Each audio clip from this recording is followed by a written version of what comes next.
Sesungguhnya dialah Allah Subhanahu wa Ta'ala yang membuat kalian tertawa, membuat hambanya tertawa, dan juga membuat hambanya menangis. Huwallazi khalaqal mauta wal hayata liyabluwakum ayyukum ahsanu amala. Dialah Allah yang menciptakan kehidupan dan kematian untuk menguji kalian. Siapa di antara kalian yang terbaik amalannya?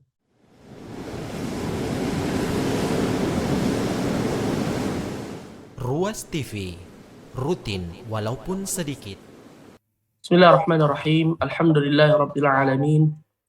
Wassalatu wassalamu al-atamman al-akmalan ala khairi khalqillah ajma'in. Nabiyyina Muhammadin wa ala alihi wa sahbihi wa man tabi'ahum bi ihsanin ila yaumiddin. Amma ba'd. Allahumma la sahla illa ma ja'altahu sahla wa anta taj'alul hazna idza syi'ta sahla. Allahumma 'allimna bima yanfa'una wanfa'na bima 'allamtana wa zidna ilma. Innaka antas samiul 'alim wa tub 'alaina innaka antat tawwabur rahim. Wa aslih lana sya'nana kullahu wa la takilna ila anfusina tarfat 'ain. Para pemirsa Ruas TV yang dimuliakan oleh Allah Subhanahu wa taala, uhayyikum bi tahiyatil Islam. Assalamualaikum warahmatullahi wabarakatuh. Ada 3 unwanus sa'adah, 3 alamat kebahagiaan sebagaimana yang disebutkan oleh para ulama kita. Di antara mereka adalah Syekhul Islam Ibnu Taimiyah rahimahullahu tabarak wa ta'ala. Barang siapa di antara kita yang menginginkan kebahagiaan yang hakiki, hendaknya ia melewati atau mengambil 3 hal ini, mengamalkan dalam kehidupan mereka sehari-hari. Yang pertama adalah asyukru 'inda ni'am, bersyukur ketika ia mendapatkan nikmat dari Allah Subhanahu wa taala. Kemudian yang kedua adalah as-sabru 'inda al-bala atau 'inda al-ibtila, yaitu bersabar ketika mendapatkan musibah. Dan yang ketiga adalah al-istighfar 'inda irtikabi al-ma'asi, beristighfar ketika ia melakukan perbuatan dosa. 3 hal ini, para pemirsa Ruas TV yang dimuliakan oleh Allah, barang siapa yang mengamalkannya, maka ia akan merasakan kebahagiaan yang hakiki di dunia dan di akhirat. Bukanlah kebahagiaan semu sebagaimana yang banyak didapatkan oleh manusia. Karena kita tahu bahwasanya kebahagiaan itu letaknya terdapat dalam hati, letaknya dalam jiwa yang tenang, bukan yang nampak secara zahir atau secara material. Oleh karenanya Allah Subhanahu wa taala di dalam Al-Qur'an menyebutkan tentang golongan yang jauh dari peringatannya, yang jauh dari agamanya, yang jauh dari syariatnya. Pada hakikatnya mereka merasakan kesengsaraan hidup di dalam hatinya.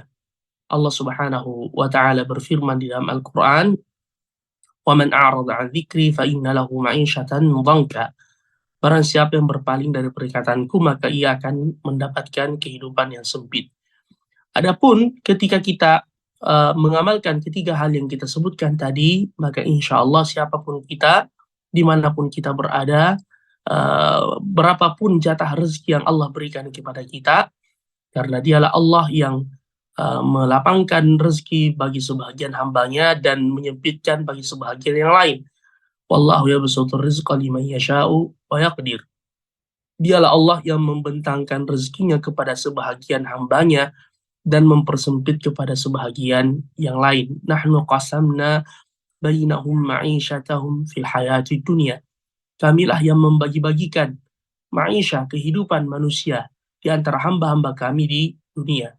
Jadi, barang siapa yang mengamalkan 3 hal tersebut, siapapun ia, dimanapun ia berada, berapapun bagian rezeki yang ia dapatkan, maka insya Allah ia akan merasakan kebahagiaan tersebut. Adapun yang pertama adalah asyukru 'inda ni'am. Ia pandai bersyukur ketika ia mendapatkan nikmat dari Allah Subhanahu wa taala. Dan kesyukuran terhadap nikmat Allah itu dengan 3 rukun sebagaimana yang disebutkan oleh para ulama kita adalah asyukru bil lisan, kesyukuran dengan lisan, kemudian yang kedua bil janan, dengan hati, dan yang ketiga bil arkan, dengan anggota tubuh. Adapun dengan lisan adalah ketika mulut kita, lisan kita senantiasa terbiasa untuk memuji Allah Subhanahu wa taala atas segala nikmat yang Allah Subhanahu wa taala berikan kepada kita dengan ucapan alhamdulillah. Ya, oleh karenanya pujian alhamdulillah ini mengembalikan keutamaan kepada Allah. Seakan kita hendak mengatakan bahwasanya tak satu pun yang kita rasakan itu melainkan datangnya dari Allah. Ya, dan ini sebagaimana penegasan Allah sendiri di dalam Al-Quran, dan ini adalah rukun yang kedua dari kesyukuran itu, yaitu bil janan, yaitu dengan hati, di mana kita meyakini dengan seyakin-yakinnya bahwasanya nikmat itu datangnya dari Allah. Allah berfirman, "Wa ma bikum min ni'matin faminallah." Tak satu pun nikmat yang kalian rasakan melainkan ia datangnya dari Allah Subhanahu wa taala. Jadi setelah lisan kita pandai bersyukur memuji Allah Azza wa Jal atas segala nikmat yang diberikan kepada kita, kemudian yang kedua adalah meyakini dengan hati, dan yang ketiga adalah dibuktikan kesyukuran itu dengan amalan. Sebagaimana firman Allah Subhanahu wa taala kepada keluarga Daud yang diberikan oleh Allah Subhanahu wa taala kekuasaan, begitu pula anaknya Sulaiman alaihi wassalam, ya, di antara perkataan yang Allah Subhanahu wa taala sebutkan di dalam Al-Qur'an, perintah kepada mereka, "I'malu ala Dawud syukra wa qalilun min ibadiyasy syakur." Beramallah wahai keluarga Daud sebagai bentuk kesyukuran kepada Allah Subhanahu wa taala. Ketika Nabi Sulaiman diberikan kekuasaan oleh Allah, yang mana Allah mengabadikan doa beliau di dalam Al-Qur'an, "Rabbi ghfirli wa hab li mulkan la yanbaghi li ahadin min ba'di." Ya Allah, ampunkanlah dosaku dan berilah kepadaku kekuasaan yang tidak Engkau berikan kepada siapapun setelahku. Maka Allah mengabulkan doa dan permohonannya. Allah menundukkan angin untuknya, fasakharna lahu ar-riha tajri bi amrihi rukha'an haitsu asab. Kami menundukkan angin kepada Sulaiman. Bukan cuma angin, jin juga ditundukkan kepada Sulaiman alaihi salam, wa syayatin kulla banna'in wa ghawwas. Ada yang membangun bangunan-bangunan yang megah, ada jin-jin yang bertugas untuk menyelam di permukaan atau di kedalaman laut untuk mengeluarkan perhiasan, mutiara, dan seterusnya. Bahkan beliau juga memahami bahasa binatang. Ulimna mantiqat tayr wa utina min kulli syai'. Kami telah diberikan pemahaman oleh Allah terhadap bahasa binatang, burung, dan seterusnya. Oleh karenanya di saat beliau bersama dengan pasukannya melewati sebuah lembah, yaitu lembah Semut, qalat namlatu ya ayyuhan namlu dakhulu masakinakum la yahtimannakum Sulaiman wa junuduhu wa hum la yash'urun. Ratu Semut itu berkata, wahai para pasukan, masuklah kalian ke dalam liang-liang kalian. Jangan sampai Sulaiman bersama dengan bala tentaranya menginjak kalian, sedangkan mereka tidak merasakannya. Apa kata Sulaiman? Fatabassama dhahikan min qawliha, dan beliau berkata, Rabbi auzi'ni an ashkura ni'mataka allati an'amta 'alayya wa 'ala walidayya wa an a'mala salihan tardah wa adkhilni bi rahmatika fi 'ibadika as-salihin. Dan ini di antara doa yang diajarkan oleh Allah lewat lisan Sulaiman untuk sering kita baca, yaitu doa mensyukuri nikmat. Rabbi auzi'ni, ya Allah, jadikanlah aku orang-orang yang senantiasa mensyukuri nikmatmu dan nikmat yang Engkau berikan kepada kedua orang tuaku. Wa an a'mala salihah, dan berilah kepadaku petunjuk untuk senantiasa mengerjakan amalan saleh. Wa adkhilni bi rahmatika fi ibadika salihin, dan masukkanlah aku ke dalam golongan hamba-hambamu yang saleh dengan rahmatmu. Jadi inilah sikap orang yang beriman kepada Allah Subhanahu wa taala, para pemirsa ruas yang dimuliakan oleh Allah, yaitu yang pertama adalah bersyukur dengan nikmat Allah, baik dengan lisan, membiasakan lisan kita dengan ucapan alhamdulillah, sebagaimana yang Allah sifatkan tentang Nabi Nuh alaihissalam, wa kana 'abdan syakura, di dalam Al-Quran, yang mana disebutkan dalam tafsir, Nabi Nuh tidaklah beliau menyuapkan makanan ke dalam mulutnya, melainkan beliau memuji Allah Subhanahu wa ta'ala.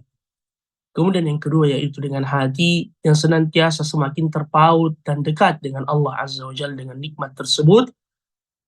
Dan yang ketiga adalah mengamalkan perintah Allah Subhanahu wa taala dan Rasulnya Muhammad sallallahu alaihi wasallam, dan meninggalkan larangannya sebagai bentuk kesyukuran kita kepada Allah Azza wa Jalla. Kemudian yang kedua, para pemirsa ruas TV yang dimuliakan oleh Allah, alamat kebahagiaan adalah as-sabru 'indal bala. Kita tahu roda kehidupan ini berputar. Roda kehidupan kita di dunia ini berputar. Hari ini kita tertawa, besok kita menangis. Wa annahu huwa adhaka wa abka. Sesungguhnya dialah Allah Subhanahu wa taala yang membuat kalian tertawa, membuat hambanya tertawa dan juga membuat hambanya menangis. Huwallazi khalaqal mauta wal hayata liyabluwakum ayyukum ahsanu amala. Dialah Allah yang menciptakan kehidupan dan kematian untuk menguji kalian. Siapa di antara kalian yang terbaik amalannya? Jadi Allah Subhanahu wa taala setelah menguji kita dengan nikmat, dan kita perlu ingatkan bahwasanya nikmat juga bagian dari ujian. Dan sebagaimana perkataan Sulaiman tadi, hadza min fadli rabbi liyabluwani aashkuru am akfur. Ini adalah ujian dari Tuhanku untuk mengujiku apakah aku bersyukur atau kufur dengan nikmat tersebut.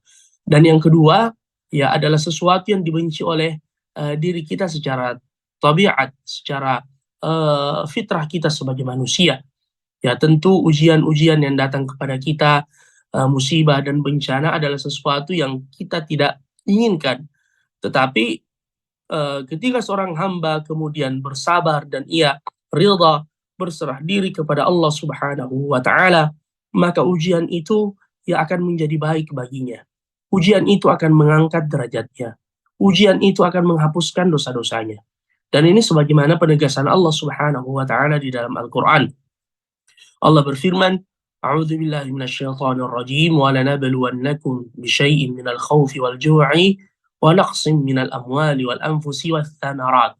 Sungguh-sungguh kami akan menguji kalian bisyai' dengan sedikit minal khauf dari rasa takut, wal ju' kelaparan, wal naqsi minal amwal kekurangan harta, wal anfus kekurangan jiwa atau kematian, wath thamarat kekurangan buah-buahan. Ya, ini adalah keniscayaan. Allah Subhanahu wa taala telah menetapkan itu kepada kita semua. Walanabluwannakum bisyai'in minal khaufi wal ju'i wa naqsin minal amwali wal anfus wath thamarat. Apa hikmah dari kesemuanya itu? Di antaranya adalah Allah ingin menguji keimanan kita. Yang mana dalam hadis Allah mengatakan, yubtalal mar'u ala hasabi dinihi in kana fi dinihi salaba zida fi imanihi. Sesungguhnya Allah menguji seorang hamba itu tergantung dari kadar keimanannya. Ketika Allah melihat keimanan seorang hamba itu kuat, maka ditambahkan ujiannya. Jadi Allah ingin melihat kadar keimanan kita, kualitas keimanan kita. Oleh karenanya sikap kita sebagai orang yang beriman ketika mendapatkan ujian dari Allah, ketika mendapatkan sesuatu yang kita tidak senangi, takdir buruk dari Allah Azza wa Jalla menurut kacamata kita, yang mana di sisi Allah boleh jadi itu baik di sisinya. Dan ini keyakinan kita sebagai orang yang beriman, yaitu kewajiban kita untuk bersabar.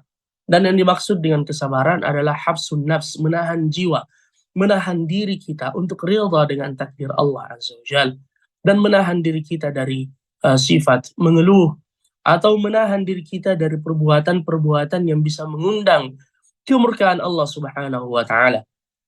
Ya seperti misalkan orang yang terkena musibah, ia menampar-nampar pipinya, memukul-mukul kepalanya, atau merobek saku dan bajunya. Ya, kesemuanya ini perbuatan yang dibenci oleh Allah.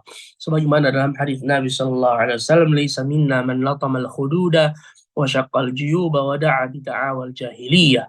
Bukanlah termasuk golongan kami orang-orang yang menampar-nampar pipinya, merobek-robek bajunya, dan berteriak dengan teriakan-teriakan jahiliyah ketika ia mendapatkan musibah.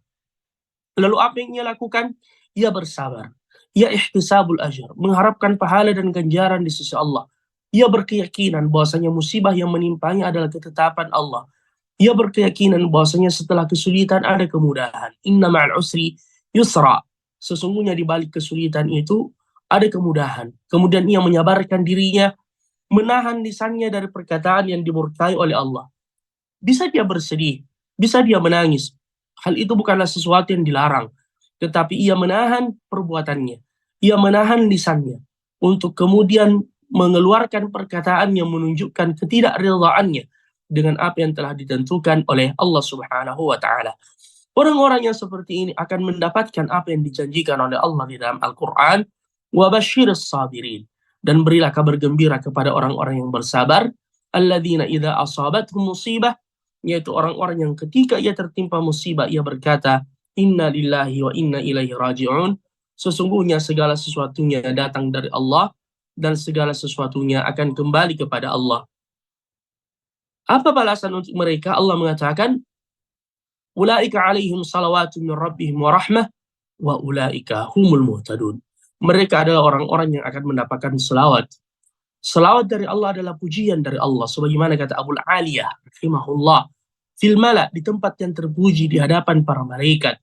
Bahkan Allah berkata kepada para malaikatnya, ubnu li'abdi baitan fil jannah wa sammuhu bi baitil abd bi baitil hamd.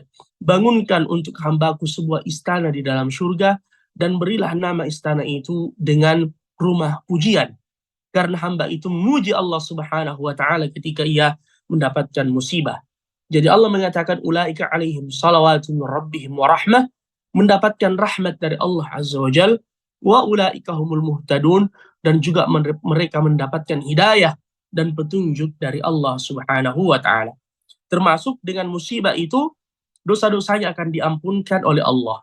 Sebagaimana dalam hadis Rasulullah bersabda, ma yusibul muslima min wasabin wala nasabin wala hammin wala ghammin wala huznin hatta syauka yushaquha thumma ihtasabahu illa kaffarallahu biha khatayah. Tidaklah sesuatu yang menimpa seorang muslim dari perasaan sedih, gelisah, gundah gulana sampai duri kecil yang menusuk kakinya kemudian ia bersabar, melainkan dosa-dosanya akan diampunkan oleh Allah Subhanahu wa taala. Jadi saudara-saudaraku yang tertimpa musibah, yang terkena ujian dari Allah, ihtasibil ajar. Harapkanlah ganjaran di sisi Allah. Dosa-dosa kita sangatlah banyak. Dan semoga dengan ujian itu bisa menghapuskan dosa-dosa kita. Sebagaimana dalam hadis Rasulullah menyebutkan Allah senantiasa memberikan ujian kepada hambanya sampai ia berjumpa dengan Allah walaysa alaihi khati'ah, dan ia tidak membawa dosa sedikit pun. Salah seorang ulama pernah mengatakan, boleh jadi Allah telah menyiapkan sebuah manzilah, kedudukan yang tinggi bagi seorang hamba di sisinya. Namun amalannya itu sederhana. Amalannya itu tidak ada yang istimewa. Dan ia tidak bisa sampai ke tempat itu melainkan dengan ujian dan musibah yang diturunkan oleh Allah Subhanahu wa taala. Adapun yang ketiga, alamat kebahagiaan yang ketiga, insya Allah akan kita lanjutkan pada pertemuan berikutnya. Semoga Allah Subhanahu wa taala memberikan kita taufik dan memberikan kepada kita petunjuk untuk senantiasa mensyukuri nikmatnya dan bersabar dengan segala ujian yang ditimpakan kepada kita semua. Innahu waliyudzalika wal qadiru alaih. Barakallahu fikum para pemirsa Ruas TV yang dimuliakan oleh Allah. Semoga Allah merahmati antum sekalian. Subhanakallahumma bihamdika asyhadu an la ilaha illa anta astaghfiruka wa atubu ilaik. Wa akhiru da'wana anil hamdulillahi rabbil alamin. Assalamualaikum warahmatullahi wabarakatuh.